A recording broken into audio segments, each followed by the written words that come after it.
Hi, I'm Ben, I like Kill Team, and I want to talk about it. Alright folks, 2022, the end of it is nigh. It is upon us, and 2023 is around the corner. By the way, back, long time no see. I know, I'm the worst. But I haven't been making a ton of video content. I have been working on some other things. I've been playing a lot of Kill Team. If you haven't heard, Kill Team opened 2023 in February. I'm running the 2-day narrative campaign for that, so I've been working on some things for that. By the way, if you don't have your tickets yet, you should probably get your tickets because Kill Team events are just selling out like crazy. Like the kids say, hotcakes. They're selling out like hotcakes. So go ahead and get your tickets if you're interested. The link is in the description below.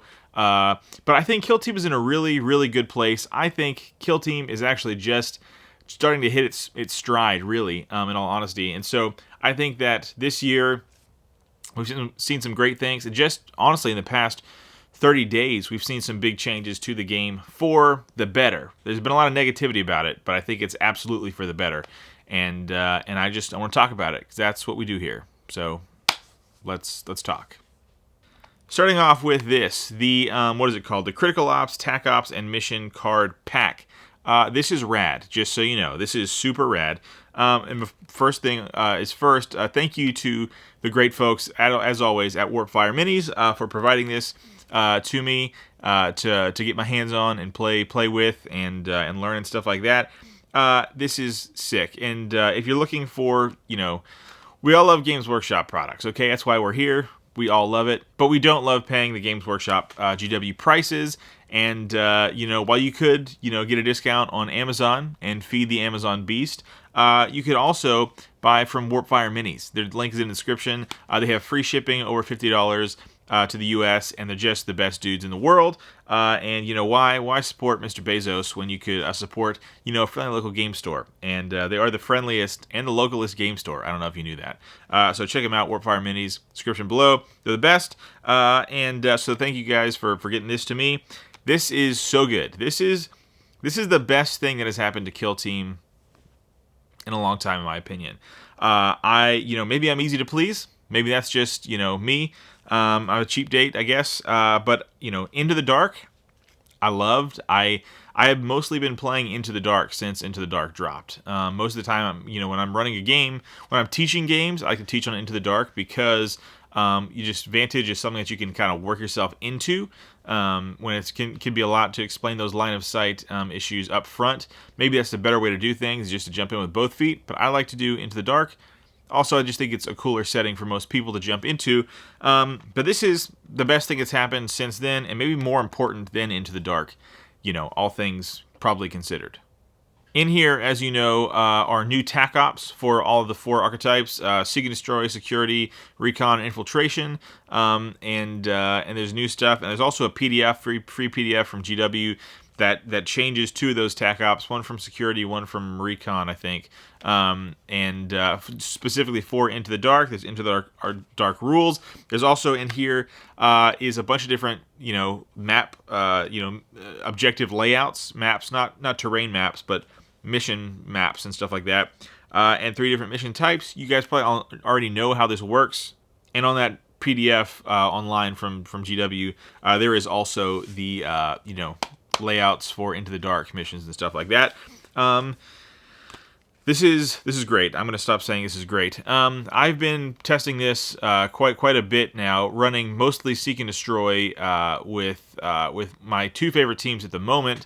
Legionaries, because Red Corsairs, Huron did nothing wrong. Magnus might have done some things wrong, but Huron never did anything wrong, ever. And so running Legionaries, also Blooded. One second. You might be able to see right here is a tray. Hold on. Yeah, right there is a baking tray with a bunch of crap on it. And by crap, I mean miniatures. Turntables. Who needs a turntable? So here's my an Ogren I've been working on for my Blooded. They are the Mobian 6th, I believe, is what they're called, from Darktide, and having a lot of fun with them. And the next videos on the channel will be Legionaries, and then probably followed by Blooded. Just showing off my teams, because I've been having a ton of fun with them. Anyways, I've been running this good stuff. And Seek and Destroy was something that was kind of a janky, a little bit of a janky archetype, at least in my experience, because you had some good ones, and then you had some not so good ones. And Kill Team is not a game of jank anymore, right? Looking back at Kill Team 2018, many of you probably never even got a chance to play it, or you never even got your hands on it. It was a very janky and very swingy game. Jank and Swing, that was my nickname back in high school. And this version of Kill Team is very much the opposite of that. There is no jank and or swing, except for some of the TAC Ops stuff. When you talk about with this new pack, there's no more, unless you specifically want it to be, there is no more random draw. They're saying that the official way to play, the suggested official way to play is free choice, which is the best way to do things. Guys like Sheldon from Kill Team Stream have been doing things that way, and some other U.S. tournaments have been running that. And, it's, in my opinion, the superior way of playing the game, at least, at the very least, my preferred way. And especially with something like Seek and Destroy, you might have a team that is good at seeking and or destroying, but maybe you pulled garbage TAC Ops because, let's say you're Legionaries, and you're running Seek and Destroy because it makes the most sense for you. But there were some pretty wacky, Seek and Destroy TAC Ops before this stuff. And you also had garbage faction ploys or faction TAC Ops, and so you couldn't kind of switch those out, or you could, but it would be just like, well, do I want this suck? Do I want to suck this way or suck this way? Either way, you're both sucking. But now almost all of them are good, and even the one like Execution, no, not Execution. Hold on one second. One of them, even one Assassinate Target is sort of the janky one. And even that, I could see having some play, right? If you're playing like a super elite team, perhaps Custodes or something like that. Do people play Custodes anymore? There's a couple folks in my area. But tournament-wise, I don't really know. Let's say you're playing someone like that. They have to pick somebody and say, well, I'm going to have to play really cagey, really defensively. Again, it's the worst one, but there's probably some play in there somewhere. But now with the ability to choose freely, oh man, that jank is gone. That rough pull, right, where this is a game very much based in skill, could be swung, horribly by just a bad pull, right? You just, you shuffled them, and you had to choose between the two that you really wanted, and then you got screwed, right? Not the case anymore. Life is good. Life is better. This is a better way. And the TAC Op changes to, all the other ones, security. Let's talk about that for a second. There's a lot to catch up on, guys. So put this on while you're hobbying or something. Don't watch this. Well, you probably don't want to watch this only. Do something else while you're listening to this, if you listen at all. Let's take a look at security, right? Security was the best, just considered by all to be the best for most teams. If you had access to it, you're probably taking it. I would even take security as Legionaries sometimes, because I felt like it was worth it on certain matchups, certain maps, that kind of thing. And so now it's been changed a little bit. Some things a little harder to get. Some things have been swapped. And I think it's really good. It's a good change for the game altogether. The only one I haven't tried is Recon. Is the only one I haven't tried yet. I've played against somebody running Infiltration. Felt really good, really balanced. They liked it as well. Very thematic, wanting to get in your side of the board. And it's really kind of interesting because if you're running, let's say, security versus, pardon me, Infiltration, you guys are both trying to score secondaries, but doing the opposite things, right? And it's kind of interesting how that kind of interacts. It's always sort of been there a little bit, but even more so with the new kind of the new updated TAC Ops, and it seems very intentional. And it's working. And for all the crap that people give Games Workshop, I really think they're headed in the right direction. You see these new armies come out, not even just for Kill Team, but for 40K, that feel really thematic. The Kill Teams, have also feel very thematic, and we know that GW uses their auxiliary games to like Kill Team and 30K to test out with different ways of doing things, see if they can bring it to 40K, because that's the big boy, right? It's the moneymaker. And but Kill Team is obviously very successful. Where am I going with this? Is that the new TAC Ops feel good. They feel great. Huge fan. This is not me this is not me being controversial here. I think we all like the new TAC Ops. They're sick. They're rad. And where the main controversy is coming from with this is the scouting phase options. Let's talk about that for a second. Some people are really upset about the scouting phase changes, and I kind of understand why, but I also think it's not quite as big of a deal as people are making it out to be. And I think we need to be careful not to just go nuts without seeing how it plays out in the meta. Something that I think we've seen time and time again is that most people, like the community-wise, is typically wrong from the jump. The majority is wrong. First impressions are not always correct. We always go back to Vet Guard. Everybody thought they sucked, and then somebody cracked the code, and actually they're the best. You know what I mean? And so the new scouting stuff, the big change here is Fortify, the barricade. If you so choose this one scouting option, you can add a third barricade, and if you choose, it can be set up on a vantage point. So that's the big change. People are mad because this is affecting silent shooters, and like your snipers, your Red Guard sniper, your Pathfinder thing who has the silent thing. Like your sister, what's she called? A novitiate with her, stake thrower, her crossbolt thing. Those silent shooters, and I would say that those silent shooters are typically the problem, not this. I don't think this is going to break the game. Will it break the game? Will it be so bad it has to be walked back? Possibly. I don't know, but I don't think that it's going to just horribly break the game and ruin things, because you don't get it automatically. You have to choose this, and you kind of have to, then you're sacrificing a change order, which is always great. Or you're sacrificing a dash, which can now fly. That's another change, right? And so if you want that barricade up on a vantage, it's only one, and only if you choose this. So great players will do great with that, but guess what? Great players are doing great anyways, and they don't need this card's help. So all these changes, plus, we're getting an extra CP now to start the game. I say you start the game with 4 CP. Some nerds will get mad and say, no, you start the game with 3 CP, and turn 1 you get 1 CP. I say, sorry nerds, you start with 4 CP. That's just how it makes sense to my brain. Some people hate me for that.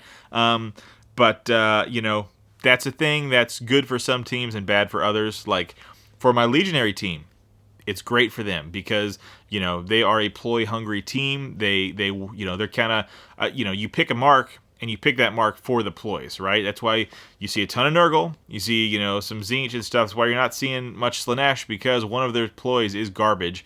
And you only have two strategic ploys and a what's it called? A tactical ploy, right? And so those all need to be really good if you're going to lean hard into it. And some have better than others and stuff. So that's why you see those things. And this is going to allow a Nurgle team to bolter spam more often, if that's what they're doing, right? Or just, have the freedom to Vets of the Long War, or, what is it, the Nurgle one where you can take away defense. It's another tool for them to use, and so it's going to be good for them. On the flip side, my other team that I'm running right now is the Blooded, and they are a team that has almost 0 good ploys. There's a couple, what was it called? Tactical ploys that are good, but they're not a team that their ploys suck. They really suck. I love them, but the ploys in large suck. And so for them, it's like, well, you got another CP reroll, I guess, in your pocket that you can use, which is always good, but it's not as good as being able to use a good ploy, right? Extra. And so they weren't hurting for CP to begin with, because their ploys were not, you're not chomping at the bit to use most of those. There are situations, whatever. This is not a Blooded video. Nor am I qualified to do a Blooded video right now. So, anyways, I don't know. I say all that to say that I like going up to 4 CP. I don't think it ruins the game. I know some people are upset, like Harlequins were going to love this because they have ways to get more CP. But, okay, we see now, we can change lanes now to the data slate, the new balance patch that they dropped, in the just a couple, 2 weeks after the Critical Ops pack dropped. So we all go up to start with 4 command points. Sorry, nerds, we start with 4 command points. And then you have, a team like Harlequins that is nerfed in the command point department. So, we'll just have to see how that works out. if there was one team that was done a little dirty by the balance sheet, balance data slate, whatever it's called, probably Harlequins. But you guys had it coming anyways. You deserved it. So no, sucks to suck there. But let's talk about the data sheet in general. In the balance patch, you guys, if you're watching this, I'm sure I'm late to the party here as usual. Pathfinders taking a hit. Hunterclade balanced out a little bit. Gellerpox taking a bit of a hit. What else we got? Harlequins probably taking too big of a hit, but we'll see. I'm not mad about that at all. I'm laughing at the laughing clowns. What else we got? Kroot are pretty bad now, dude. And by bad, I mean awesome. So I mean like bad, like the James Brown sense. They're rad now. So I'm hoping to see some people like take Kroot and just crush tournaments with Kroot. That would make my heart so happy. I don't even like Kroot. I just like that they've sucked for so long. Now they seemingly the opposite of suck are good, and would love to see people crush with that. Like I wonder if like Shane. I wonder if like Command Point Shane. I wonder if he's gonna like just double down and do into Kroot life now. That'd be cool. Just see some people go to town. That'd be rad. What else we got? Necrons got a buff. The Hyrotech Circle, whatever they're called. They needed that. Is it enough?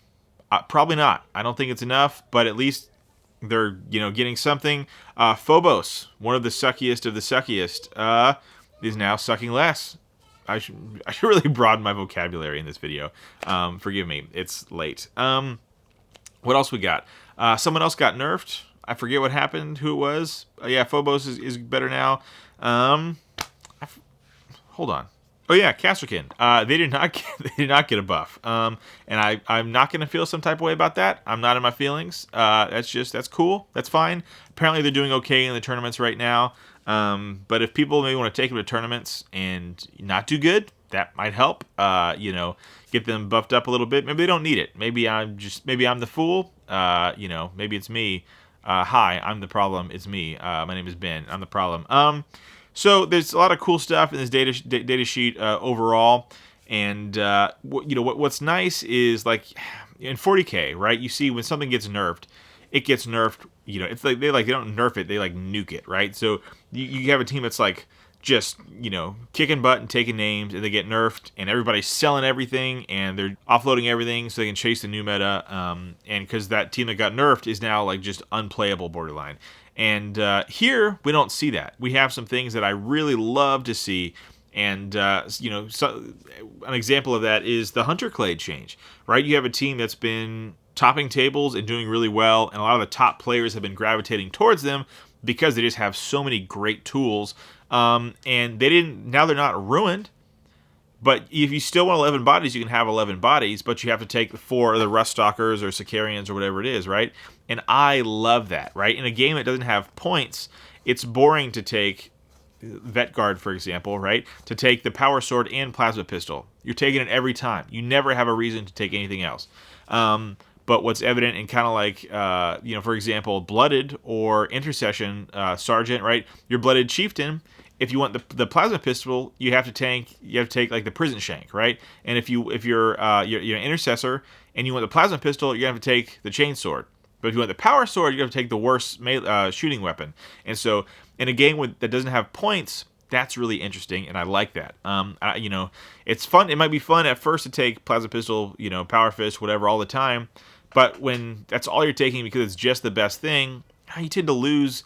You lose something, right? In a game without much, as a ton of list building, list building as there was in last edition, those choices are really interesting to me, right? And then you have, you're going to want on your roster. You may want, a couple of sergeants, a couple different loadouts. That's cool. Hunterclade, you have that here. If you want to run 11 bodies, you can. You just have to drop down to 4 Sicarians, right? And so that's pretty cool. I think that's really rad. I like that. Gellerpox, too.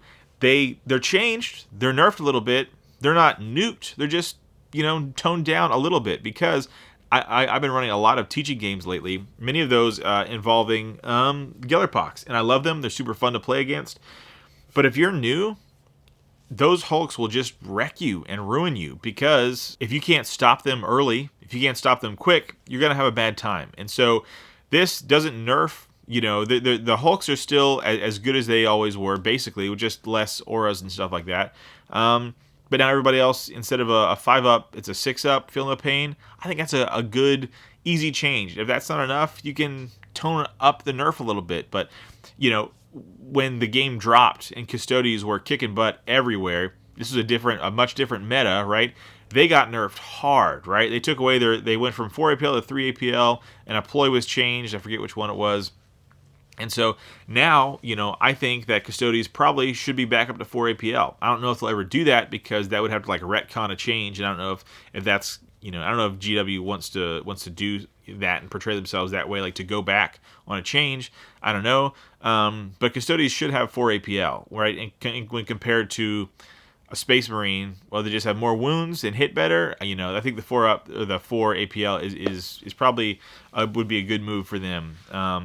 But so now you have a different meta, right? You have so many different specialist teams in the mix, and now Custodies are just kind of outclassed, right? Because there's all these specialist teams that have all this stuff going on, but they got nerfed too hard. And so the nerfs that have happened, I think are really, really appropriate, except for maybe Harlequins, but it's good. This is good things. The game going into 2023, right? Kill Team 2021 is when this edition dropped. We're now going into late 2021. We're now going into 2023. And I don't think the game has ever been this tight before. This game is in such a good place that I think that people who are really negative about it and get upset need to realize, to take a step back and say, hey, this game that we all love, this board game that we all love playing with our buds, is in a really good place, and we need to chill out. Because top teams who are a little too top are, down a little bit, and, the biggest losers are now buffed up a little bit, at the very least, right?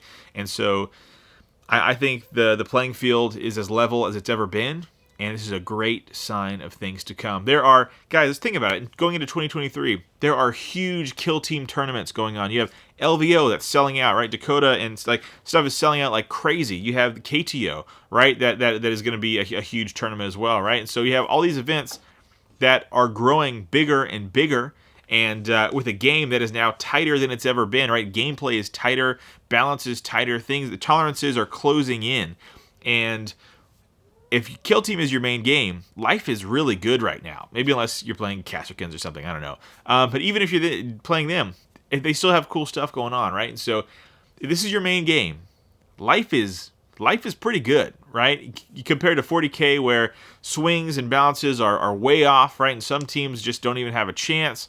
There aren't a ton of matchups in Kill Team where it's like, well, I'm playing these guys, I guess I'm toast. Even Intercession Squad, which is very pub stompy, I know. If you are playing a specialist team, most of them, 90% of them, have tools to deal with intercession, right? It's not like a walk in the park, but how do you deal with any elite tough team? You nuke them with as much AP as you got, and you out-activate them, right? Now, intercession is the tippy top of elite teams, but they're not winning every single tournament they're at. You know what I'm saying? So the balance is there. And so I just think it's a great time to be. I'm excited. I don't know if you can tell I'm excited. I think 2023 is going to be a great year for Kill Team. I think it's just starting to hit its stride. I think we are just now starting to see the sweet spot of what Kill Team is and can be. And I think we need to just take a second and go, if Kill Team is your main game, life is good. And it's a board game. So, maybe chill out. That being said, I think one thing we really need for Kill Team in 2023 to help it continue to succeed is, I think we need less human teams, and we need more of the major 40K faction teams represented in Kill Team in specialist team, bespoke team fashion. I think they need to pump them out either in boxes, which I doubt, or hopefully in white dwarves. I don't know. But it needs to happen, because I know there's a few 40K players like around the local shop, Warpfire Minis, that are like, hey man, I'd be into playing Kill Team, but is Votan in there yet? Is Nids in there yet? And so it's like, well, no, you have this, but blah, blah, blah. And they're like, okay, well, I'll hold out then. And right, and so I understand that. And so we need those major factions represented, like Leagues of Votan. Where the heck are they? Where the flippin' heck are they in Kill Team? one of their infantry boxes is legitimately a perfect, almost tailor-made kill team in a box.